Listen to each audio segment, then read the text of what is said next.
Dah nak musim gaji ni, so pastikan tuan-puan apply 3 tips gaji ni supaya gaji tuan-puan tak disia-siakan. Nak tahu apa, pastikan tengok video ni sampai habis, like dan save juga untuk rujukan pada masa akan datang.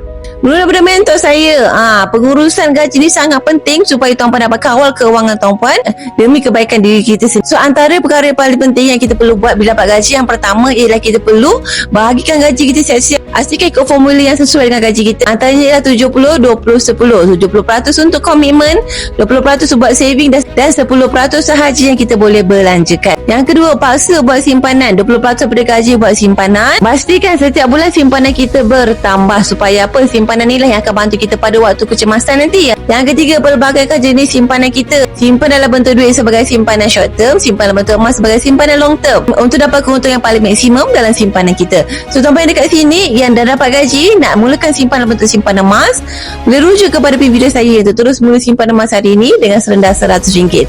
Atau tuan-tuan ada persoalan tanya dahulu, boleh kontak saya untuk saya bantu tuan-puan daftarkan emas dengan lagi mudah.